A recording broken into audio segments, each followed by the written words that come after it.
name is Dr. Aidan Elliott and welcome to Dr. Aidan's Guide to Literature. Welcome to this video on Stevenson's Jekyll and Hyde. In the next few minutes I will use just 10 quotes to help you get an understanding of this great novel. The quotes and page numbers, incidentally, are taken from the Penguin version of the novel. The first quote comes from Mr. Utterson's friend, Mr. Enfield. It describes Hyde. He must be deformed somewhere. He gives a strong feeling of deformity. Enfield does not describe the physical deformity of Hyde for a reason. The writer wants us to focus on the idea that there is something wrong, but to realise that it is indescribable. In fact, the real deformity is in his mind, as we will discover. It's also important that the men who describe Hyde in this chapter, Enfield and Utterson, are both rational and don't rush to judgment. As a result, any criticisms they do make are more powerful. The second quote is from Dr. Lanyon. He began to go wrong in the mind. Lanyon, who is talking here about Dr. Jekyll, is also a reliable witness. He is described in this chapter as a genial man working in the citadel of medicine. This means that he's one of the country's most respected doctors. So when he gets angry and says Dr. Jekyll had started to go wrong 10 years earlier, and adds that Jekyll's work is unscientific balderdash, we are meant to take him seriously. Incidentally, balderdash means something nonsensical. Quote 3 is from Jekyll. The moment I choose, I can be rid of Mr. Hyde. When Utterson discovers that the deformed and violent Mr. Hyde will inherit Dr. Jekyll's wealth when he dies, he challenges Jekyll. At this point, Utterson thinks that Mr. Hyde is an evil person who's taking advantage of Dr. Jekyll and maybe blackmailing him. This quote is Jekyll's response. He can get rid of Hyde any time he wants. Also, do note that in this chapter, although Jekyll is described positively as large, well-made and smoothed-faced, we also learn that he has something of a slyish cast. Sly means cunning and deceitful, and this is meant to alert us to the idea that Jekyll is hiding another part of his personality. Quote 4. With ape-like fury he was trampling his victim underfoot and hailing down a storm of blows. In chapter 4 we hear how Hyde kills Carew without provocation. Two things are important here. One, Hyde, who Utterson already sees as a threat to Jekyll, is now described as ape-like in his fury, suggesting an outburst of primitive emotions. 2. Carew, the victim, is described as kindly, polite and innocent. This is meant to convey the depth of Hyde's hatred towards the civilised side of human nature, the side that Dr. Jekyll represents. Quote 5. I swear to God I will never set eyes on him again. After the murder, Utterson is worried that Jekyll is in danger from Hyde, and so he visits his house.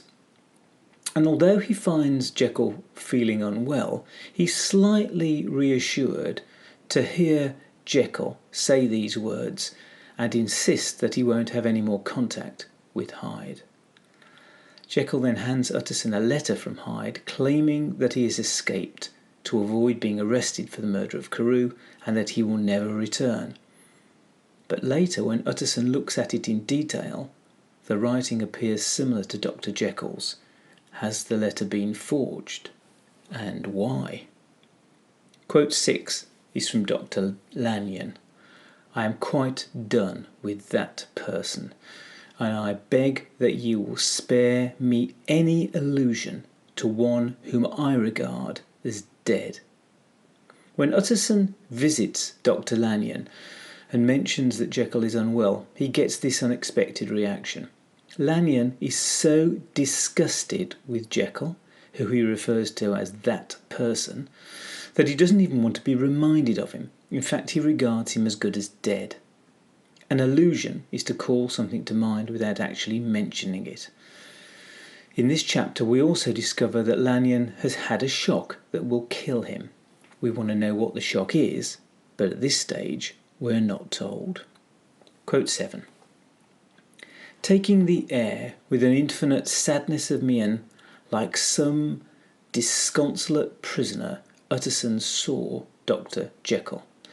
The word mien describes how a person's outer appearance indicates their character or mood. Disconsolate means unable to be made happy by anyone or anything.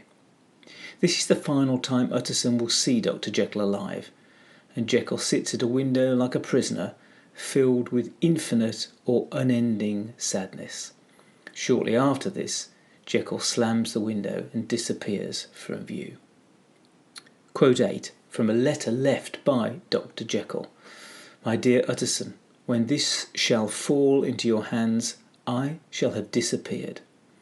This refers to a letter from Jekyll that Utterson finds when he breaks into Jekyll's laboratory. Utterson had feared that Mr. Hyde was back and was going to kill Jekyll. But what he finds is that Hyde is dead. He's just committed suicide. But where is Dr. Jekyll? He's disappeared. Has he been killed? Has he escaped? Then Utterson finds several documents and begins to read. The first document he reads is from Dr. Lanyon, and it describes a moment when Hyde visited his house. He put the glass to his lips. His face became suddenly black, and the features seemed to melt and alter. This describes the moment that Hyde stood in front of Lanyon and drank the potion that turned him back into Dr. Jekyll. It is the moment Lanyon realises the terrible truth. Dr. Jekyll has been able to transform his body and, as Mr. Hyde, carry out various crimes, including murder. Notice the word melt as well, which gives us the image of Hyde's body dissolving and then reforming as Jekyll. Finally, quote 10. I was slowly losing hold of my original and better self and becoming slowly incorporated with my second and worse.